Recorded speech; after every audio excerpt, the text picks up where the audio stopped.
Day 19 consistency. In order for the new to live, the old must die. Growth demands change. It doesn't matter if it's outdated habits, limiting beliefs, old thoughts and memories, old friendships. In order for something to be new and better, there has to be change.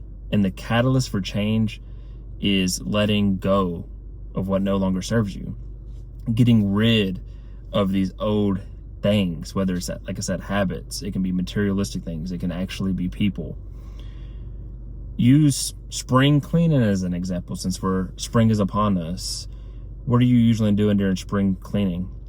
You're getting rid of all things that you no longer need. You're cleaning out the closets, you're cleaning out the house, you're throwing away things that you no longer need. You're donating your winter clothes that don't fit anymore. You might have came across some summer clothes or spring clothes that you no longer need anymore, and you're getting rid of them. And you're getting ready to buy or get a new wardrobe, new clothes, new furniture maybe. But if you don't get rid of the things you no longer need, what are you doing? You become a hoarder. You're hoarding things. You're getting an accumulation of too many things. And what ends up happening? Even if you get all this stuff, something's still being shoved under the bed or shoved in the closet, shoved in the storage rooms because it's not needed. It's taking up space. But people still do this with things in their lives that are no longer serving them or no longer bring them value or they no longer need. They are not allowing room for new to come because they want to hold on to the old. But everything has a season. Everything has a purpose in your life. And that's people included. That's jobs. That's possessions. Like, there's a time for them. Sometimes those seasons are, one actual season. Sometimes they're years. It just depends. But if you're ready to grow, you're ready for new things, new opportunities, new people, new relationships, new, whatever it could be, you have to be willing to let the old die. And die might sound like a harsh word, but honestly, if it's not serving you, what purpose does it have? Why do you need it? Why do you care? What happens to it? And that can be people. And that doesn't mean like you need to wish death upon actual people, but maybe death to that friendship, maybe death to that relationship.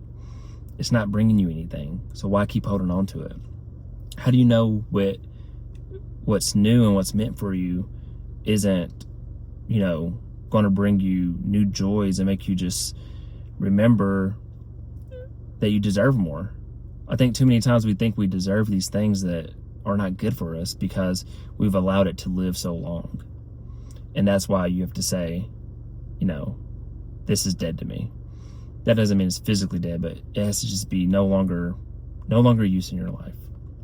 So let's get ready to embrace the new beginnings. Let's get ready to embrace the new opportunities, the new people we're going to meet, the new relationships we're going to develop, and allow it to come in. Let's spring clean our lives. Let's take an audit of where we are physically, mentally, spiritually, relationally, financially, where we are in our careers, where we are in our health, and just actually look at it. Where are we today? Where do we want to be a week from now? Where do we want to be a month from now? What do we want that new life to look like, that new beginning to look like? And what are we willing to let go of in order to get there? You want to prepare your summer body so you can go to the beach. What diets, foods are you willing to let die so that you can achieve that, so that you can have new food, new things come in that are better for you, serve you better, and healthier for you? Maybe you want to switch jobs this year. Well, what are you letting go of that's holding you back? Limiting beliefs that you don't deserve a new job, that you have to suffer in that job you hate, that you're not able to apply for a job because maybe it's a manager level and you haven't worked as a manager yet, or maybe you've only been like a team lead or something, or maybe you see that they posted the salary and you have self-doubt because you've always been making 50 to 60 to 70K and the job's listed at 80 to 100K and you think you're not deserving of it because your self-image is bad. Is it letting go of the ex who doesn't even take you back or just brings you trauma, preventing you from that new relationship? Is it friends that still want to do the same things that you were doing in high school when you were 16, 17, 18 years old, and now you're 26, 27, 28-year-old, and you want to do more. You actually want to start pursuing better, bigger, and better things, but they still want to just smoke, play video games, things like that. Not demonizing those things, but just saying like, hey man, we've been doing this for the last 10 years. Maybe it's time we start doing something different, trying to do something different. It can be anything, but what do you have to do? You have to let go. It no longer serves you. It's time to evolve. And evolving to evolve, there's change. There just is. And it's scary. It's uncomfortable. It leaves you doubting. It leaves you worrying about, man, is it really going to be better? Is it really going to be worth it? The answer is it will be. But you have to be willing to go through it. And it's scary. It's lonely. You feel isolated. You feel alienated sometimes because you're wanting better. But with better comes cutting off things that no longer serve you. And those are people. Those are things. And they're going to be calling your name. People that have suffered from any kind of addiction, alcohol, drugs, like you're physically not even doing that, but mentally it's calling your name. That bottle's calling your name. That pill or that substance is calling your name. It's just part of it. Or it could be literal people. That ex keeps trying to get back in your life. They keep texting you, trying to call you, you done blocked them and they're figuring out ways to contact you. The old friend group. Oh man, you're really going to diet? You're really going to go do that? You're really trying to start a business? You're no longer able to hang out with us? Man, you really can't jump on the Xbox anymore? And you actually feel guilty a lot of times. And that's what holds so many people back, is that at the end of the day, a lot of people are so good that they're willing to give up on themselves without even knowing it, because they feel guilty from previous friends and family or current friends and family that guilt trip them.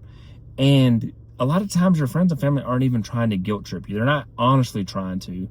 Some are, so you got to watch out for them. And you do have haters as well that are blood relatives or disguised as friends. But sometimes they just don't understand that you have bigger dreams and goals than being happy where you are. They don't know that you might cry at night, or that you feel unsatisfied, or you feel depressed. Or they might know, but maybe they don't know it to the level you actually feel it, because that's how you're feeling left at night when you're alone. So it's time that you figure out what you really want and level up. And that if you want that new life, you have to let the old life die. And it's unfortunate, it's scary, it's not going to feel good at first, but you will be happy once you reach the other side. So I hope this inspires you, or makes you think, makes you ponder, and I wish you peace and blessings on the journey.